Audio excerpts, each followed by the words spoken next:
Hey there, welcome to Unwrapping Wine. I'm one of your hosts, Randall Voss. And I'm Ann Zwink. We have with us today Jill Blume. She's an enologist based in the state of Indiana, and she's also the former wine competition director at the Indy Wine Competition. So, Jill, thanks for joining us. Thanks so much for having me, Randall and Ann. We're excited to have you here with us. You mind giving us a little background about yourself, Jill, before we start asking you some riveting questions? Oh, sure. Well, wine and the vineyard and grapes came as an accident purely with me. I grew up on Boone's Farm and, Strawberry Hill for the holidays. And then, when I was about probably 28, it all changed. I applied at Purdue, and Bruce Bordelon, the viticulture professor at the time, he's retired now, he hired me to be the viticulture technician. And so I worked with him for 5 years in the vineyard. I loved it. I love horticulture. From there, I went to the winemaking side of the Purdue wine grape team.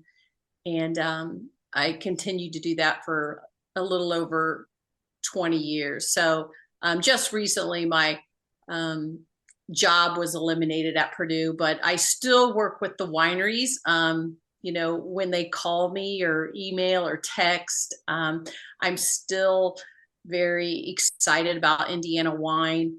And, it's just been a big part of my life, and I've met so many friends. So I'm still at it. That's awesome. Jill, we wanted to talk to you a little bit about your experience with competition. So you were telling us earlier that you used to run the Indy International Wine Competition. Can you tell us a little bit about what that competition was and how it helped with different grape varieties in the region? Yeah. Okay. So the Indy International Wine Competition started out as a state fair competition in Indiana in what was it? Maybe the early 90s when Dick Vine came. And then, when he came, they decided to make it an international competition. So it started out as an amateur competition to help the amateur winemakers in Indiana. And then it turned into this really large and prestigious. And at one point, it was even the largest wine competition in the United States. I think we had 3,600 wines that year, and it was Dick Vine's last year before he officially retired from Purdue. So it was always very prestigious. We had wines from usually, 13 to 15 countries around the world, normally about 40 states. But it was really a place that we could bring wines from all over the world together under one roof. And wines from east of the Rockies, we'll say, or the Midwest, New York, all these places could actually be on the same table with wines internationally. And so, after Dick retired, Ellie Butz, Harkness, she took over the competition. And after she retired, then it came into my hands. But I always give a lot of credit to our judges. Of course, we always had around 50 judges, and even our backroom staff, which we called the pit crew. There was about 50 of them, but very devoted group of people on both sides, our judges and our pit crew, very devoted. It was just a really well-oiled machine, as I always put it. But we had, I think when we ended right in 2019 was our last year, we had probably close to 2,000 wines at that point. We held it in a ballroom at Purdue. But the great thing was, again, that we could judge Midwestern wines with wines from California, Washington, Oregon, even Italy, Serbia, Australia, you name it. So, and they received awards in medals. So there was no other competition in the Midwest like it. It was the only, outside of, I think Missouri had a few international competitions, but in the Midwest, it was the only international competition around. So, and for sure, it was at the time the only Indiana competition. So it was a good place for Indiana wineries to showcase their wines, along with, Iowa and Missouri and New York and Illinois. So, what did it take for, I mean, how did you find your judges? What kind of people are these? Well, our judges were based on, we looked at a lot of different things. A lot of them, some of them were winemakers, some of them were media people, either newspaper, radio, magazine, podcast. We were always looking for media folks because that helps with your marketing. They could have been salespeople in the wine industry. Some people were just wine lovers that actually had wine collections or had been drinking lots of wines. They were well traveled, and but we were always looking for judges who were, I hate to use the word snobby, but we were always looking for judges who were very open-minded, who could judge and give awards to a Concord wine, just as you could a well-made sparkling wine from France. So that was always important for us. We also had educators from around the world who would come and judge the competition. But again, bottom line was they had to be very open-minded and able to award fruit wines and Concords, American varieties, just as you could vinifera and hybrids. So, how would a competition be run? So, if you have 2,000 wines, you said you were up to 3,600 wines at one point, and you have 50 judges. Are all 50 judges tasting all of those wines? Well, so we have we break up the wine into flights of wine. So on a flight of wine, the wines are similar variety. So we were talking about Traminette earlier. So if we received 15 Traminette wines, we might have two what we call flights of Traminette. So those wines would go on to two different panels of judges. And when a panel of judges, so usually on a panel, there's 3 judges. When a panel received their wine, all they would see the glass of wine and then a number on the glass, but they'd never see the bottle. The judges don't know, all they know is the variety. I think on ours, they didn't know the vintage. They didn't know residual sugar, alcohol percent, none of that. They just knew the variety. They didn't know where it was grown either. So you're basically judging a wine in the glass based on the sight, the smell, the taste, and the aftertaste. Okay. And then, panels then come to a consensus to decide, do they want to give the wine a gold, a silver, a bronze, or a no metal? Okay, so 50 judges with 2,000 wines, then it would be split up that they're not tasting all of the wines. They're going through maybe 80 wines in a day. That's right. They're only judging about probably, 10% of the wines a day. So the judges were judging about, up to about 150 wines a day. Wow, that sounds like a lot, huh? The kicker, Randall. Unlike beer and spirits competitions, winemakers, we spit. We have cups or some sort of bucket or something that we spit in. So basically, you take a sip of wine, swirl it around in your mouth, and you spit it out. I know it sounds disgusting and gross, but actually in the wine world, it's very common.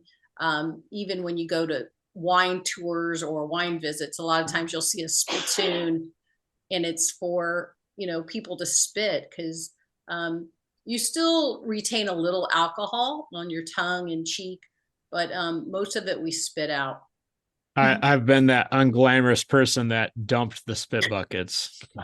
Me too. I mean, Ooh. someone's got to do it, right? Right. Messy job.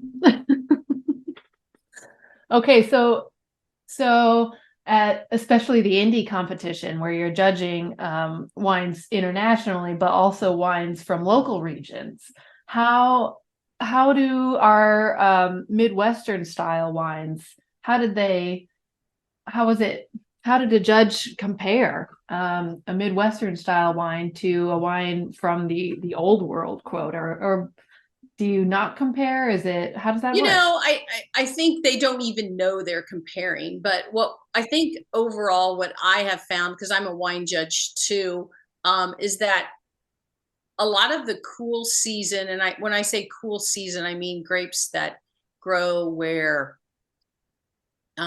maybe where we get snow, or we actually get winters or four seasons. States that actually get four seasons, that's what I consider kind of a cool season or cool growing region grapes. They tend to be maybe lighter in style, a lot of them, and I'm talking gold medal wines. They tend to be more aromatic. We were talking about Traminette earlier versus Gewürztraminer. Sometimes Gewürztraminer can be very closed in the glass and not as aromatic as, say, even a Traminette. So, and when you're judging a wine blind, aroma is really key, because if the wine smells great, obviously then you want to, and it's big aromatic, obviously then you want to put it in your mouth and taste it. And if it's acidic, again, hybrid wines, cool season wines tend to be more acidic. They really linger a lot longer, and they're great with food, although usually we're not tasting these with food, but they make great food wine. So we do very well, I think, the Midwest compared to other areas in the world. Can you speak a little bit about the sweepstakes winners, like best of show, best of classes? Sure. So in a wine competition, when we had one, what we're always trying to do is narrow down into who's the best white wine of the show, of the wine competition, the best rosé, or some people call it blush wines, the best red wine, the best sparkling wine, the best dessert wine, the best fruit wine. So when we get those categories, again, we're just always narrowing it down. So if a wine gets a gold or a double gold, then maybe there's a taste off between all the double golds of different varieties of a white wine. And so we'll taste those off blindly, and we'll determine the best white wine. Again, we're judging on sight, smell, taste, and aftertaste, and just an overall impression. So, and again, it's important to know that judges, at least in our competition, never knew the varieties. They didn't know if it was a Gewürztraminer or a Traminette or a Chardonnay, but year after year, in fact, it tended to be that we found out that hybrids seem to be winning these top awards. So that's why we decided, we're not going to tell the judges what they're tasting. And after we even started that, they were still choosing Midwestern wines as the top winners. So that was really shocking to me. And not always, a lot of the reds were from Washington State, but many of the wines were still from the Midwest that would shine through the top. And that was really exciting. And when you get to that point, you're like, we're doing something right. We're really, we're at the next level. We can compete worldwide. And how exciting is that? So I always feel like, not only the Indy International competition, but other competition has really helped raise the bar in the Midwest, our wines, and we can be taken more seriously. So you mentioned them not knowing the cultivars. That's just in the final rounds, correct? That's correct. Yep. The initial judging, they know they're they're rating Traminets against Traminets or Vignol against Vignol or Cabernet against Cabernet. It's just a very final round. Final round, yeah. So we get to the best white, the best red, yeah. And your rationale is you want to remove any preconceived notions Sure. by not giving them the cultivar. Is that what you're saying? Yeah, because judges come to Indiana and they know that Traminet is our state grape. So if a Traminet's there, you know, they'll think, oh, well, that's Indiana, so we need to vote for that. But, you know, that wasn't ever our goal. You know, we wanted to keep a very international feel. We didn't want to make it an Indiana competition. So it was important that, you know, a Chardonnay from Chile could win just as easily as a Chardonnay from Missouri.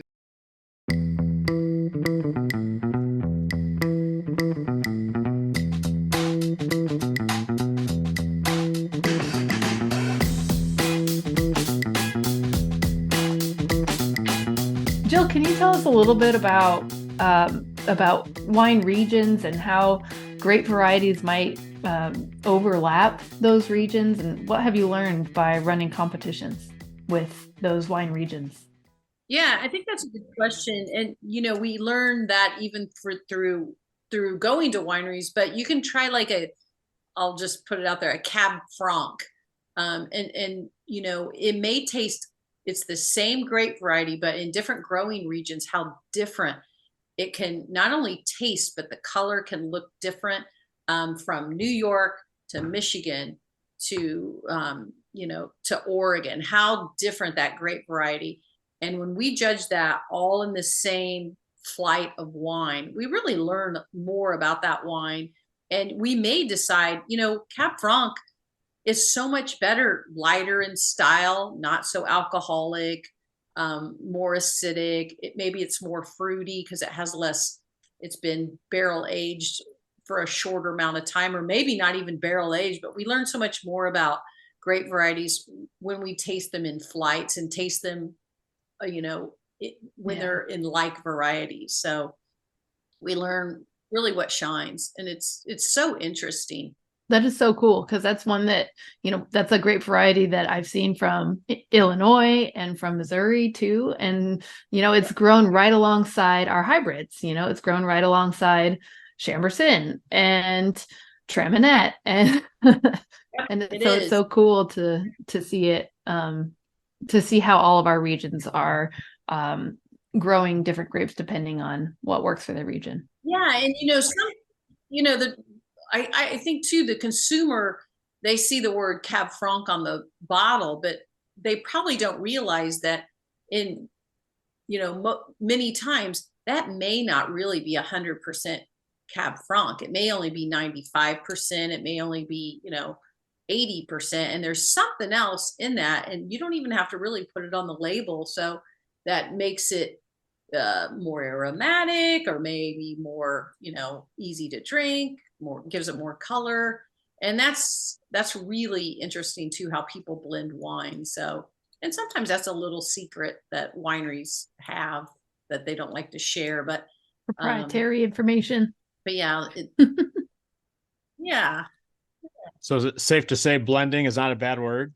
I love blending. I really think that's how wines come together, is through blending. And I think that's really where the winemaker can really kick in their expertise, you know, because so much of winemaking happens in the vineyard, but blending is a real winemaker tool. Yeah, so many people, you hear them say the word blend, and it's almost like a derogatory statement, and it doesn't have to be. I agree. Yeah. No, I think there's a lot of great uses for blending, and we need that, especially in the Midwest. Sometimes when our wines are so acidic, or we're not getting the tannin structure in our red wines, it's nice to blend in to get there. Absolutely. Consumers, they can find the results of these wine competitions, and they might see a wine do differently at different competitions and so forth. How do you suggest the consumer uses or interprets the results of wine competitions? Not only consumers, but I think wineries too. I think it's important that wineries enter competition. So if a winery consistently wins awards, and I don't care what award it is, but if they consistently win awards, whether it's gold, silver, bronze, then they're doing something right. If they're consistently not winning awards when they enter, apparently doing something wrong. They need to focus on quality or some lab analysis or get a second opinion or get some sort of consultant in their winery. But I think the consumer can know that if a winery wins an award at a competition, then it's a well-made award. Some things I think consumers should look out for are to make sure that that medal is relevant or it's new. I think sometimes wineries have a tendency to claim they won an award at a competition when they actually won it 10 years ago. And they're still talking about this same wine when it's actually a new vintage or a new batch. So, you got to be aware of that. But, if wineries are winning awards, then they're doing something right. The one tricky thing is wine competitions don't announce who doesn't get an award, right? That's kept confidential. And so if they don't get an award, you don't know. That's right. Which is important to have confidentiality, because, people don't want people to know that. But yeah, if you look and you see a winery consistently getting higher level medals or medium level medals or what have you, it's a good sign. Yeah. And, that's a good point, because I really encourage, especially new wineries, to enter competitions, because it kind of puts you, if you win awards, then again, that you're doing something right. And if you win, you could actually win big awards, but don't always trust your neighbors or, your consultant to tell you that it's a good wine or a great wine. Enter it in a competition, get it in a blind tasting, and really see where it lies with other wines in its region or around the world or wherever that is. But I think it's important. I think competitions are important, especially for new wineries.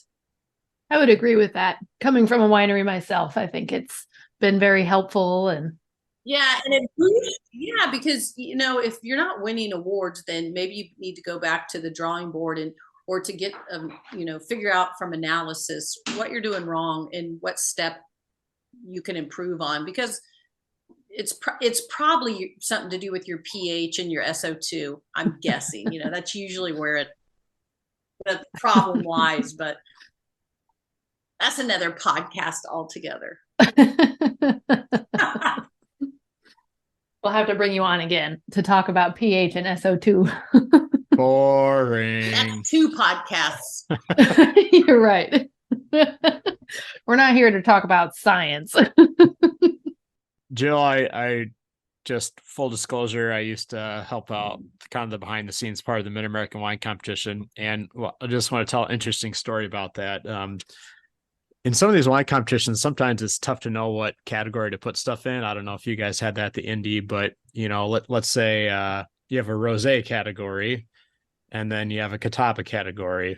And so where do you put that wine, right? Is it a catawba or is it a rosé? And so a couple of years, we actually had a winery submit that same wine into both categories. So it says submitted 2 entries, one as a catawba, one as a rosé. And it always made me nervous, because what if they got scored very differently? And what made me feel good was it didn't always get the same medal, but they're always very close. And to me, that was a sign that we're at least doing something right in terms of judging and so forth. But did you guys ever run checks on anything or anything like that during the competition?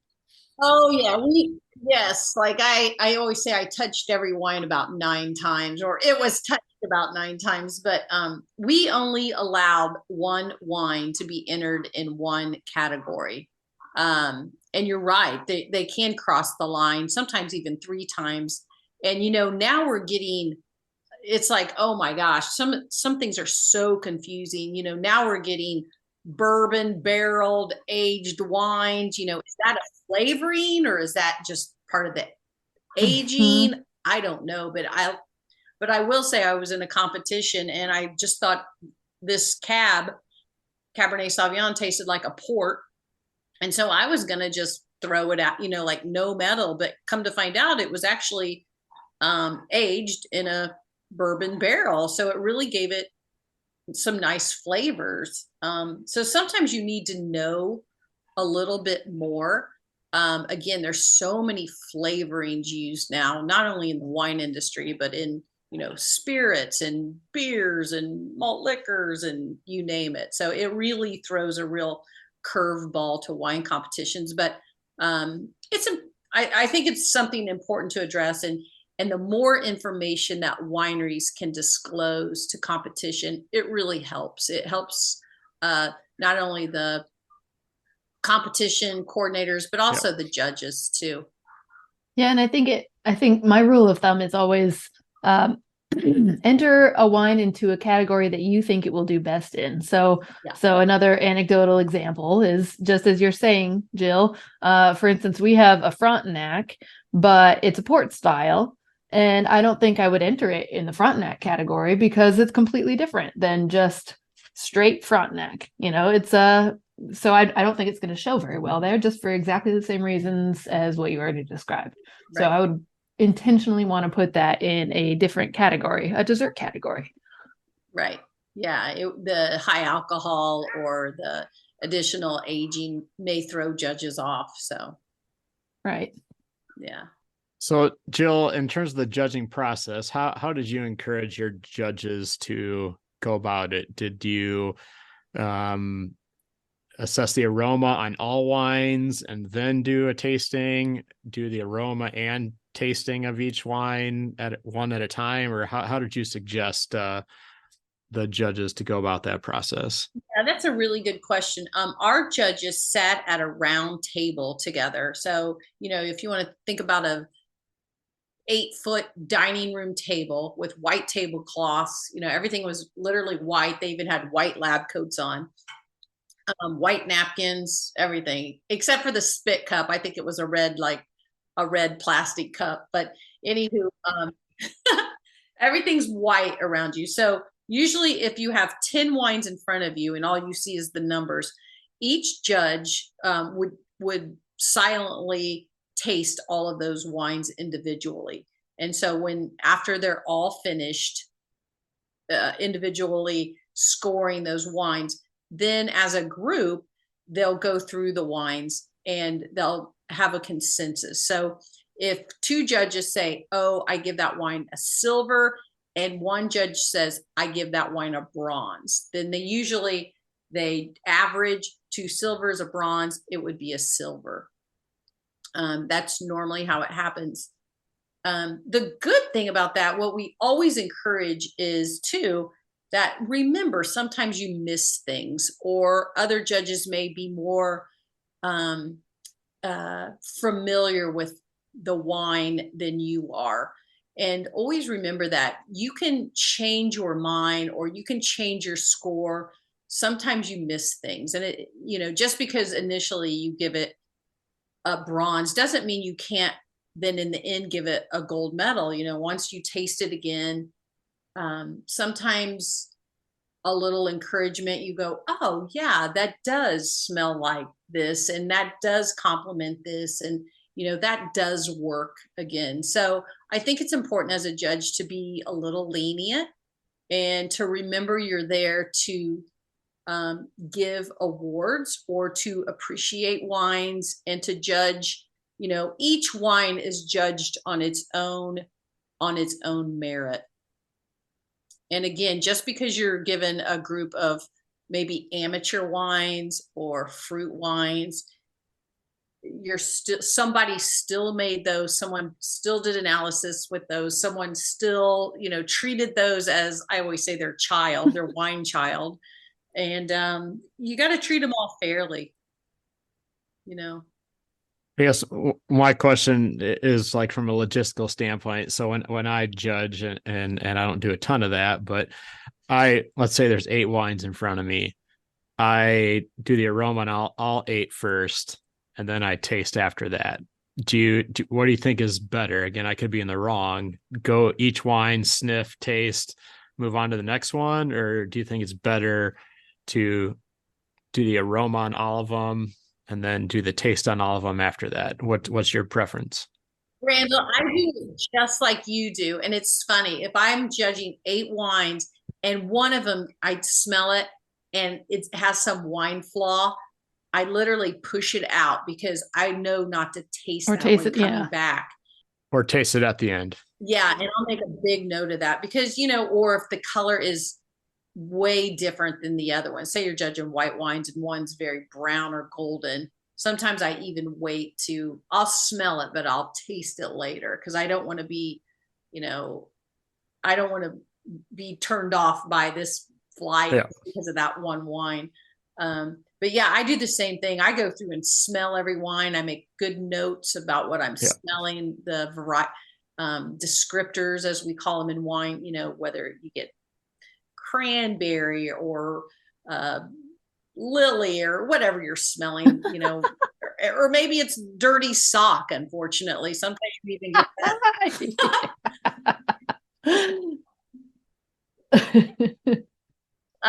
Sometimes wines do have a pond smell or whatever that is. So, but I do as well as you. I encourage people to smell all of them first, and it's amazing how different the same variety can smell. Yeah. But it also makes some wines really stand out more than others. So, and then from there you can go through and taste, and just because it smells good, certainly it doesn't mean it tastes good, because when you're judging wine, you're looking for basically, especially in the taste, you're looking for 3 things. You're looking for the acidity, the sugar, and that acid balance, and it all has to just merge together to make your mouth want another sip, or to really make you smile. Yeah, I think for me, it's just hard to go from aroma to taste, back and forth, back and forth, back and forth. And like you say, if you're doing the aroma all first and there may be one that's off, that can kind of ruin you a little bit, for the next one. It just didn't seem as fair to me to be going back and forth. So that's why I do it like you. I do all the aroma first. If there's one that might be flawed, put it back, then do all the tasting and come back to that one that might be flawed. That's what I do too. Mm-hmm. Nerds. We're all nerds. Well, maybe Ann isn't. I don't know. That's not nerd. That's the cool kid thing. Yeah, so I do it that way too. I'll tell my kids I'm cool. Jill, is there anything that you would like to share with our listeners and our consumers about unknown wine regions or an unknown grape? One little tidbit that you'd like to leave with our consumers. It's always a pet peeve of mine if I take a wine somewhere and someone says, "Oh, I don't drink that." Like, I think it's very important, just because I think it's really cool to be very, again, open-minded, even around friends, even when you're purchasing wine. If you like, let's say, if you like Traminette, but have had one that you really didn't care for, don't be afraid to try another one, because trust me, it's going to be different. And maybe you had a flawed wine, and the best way sometimes to figure that out is to do, winery visits. Go to a region that the wineries are just stacked up, and visit 4 wineries a day and really experience how different wines can be. It's fun. And, always encourage it with food and friends. So, but yeah, always try something new. I would go to a wine region and taste wine with you any day. I don't think going on a wine tasting with Jill Blume would be boring. Anything else, Jill? I just want to say thanks a lot for doing this, guys. I think the direction you're taking this is really fun and educational, and you're keeping it light. And I certainly appreciate that, because that's how I've always been in my wine journey. And working at Purdue for as long as I did, I worked with some great students along the way. And I think it was always fun to keep it light, keep it moving, and everybody likes something different. And I think it's important to appreciate that. Thank you, Jill. Thank you very much for being a guest with us. We'll definitely be contacting you for other topics, especially like flaws. Good. I love flaws. I know you do. Assuming people actually listen to this one. Yeah. They will.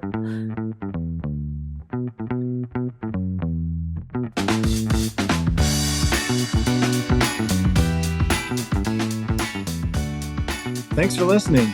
Check out Unwrapping Wine Podcast on Facebook and Instagram for information about the show, upcoming episodes, and to provide feedback. Episodes will be coming out every other week.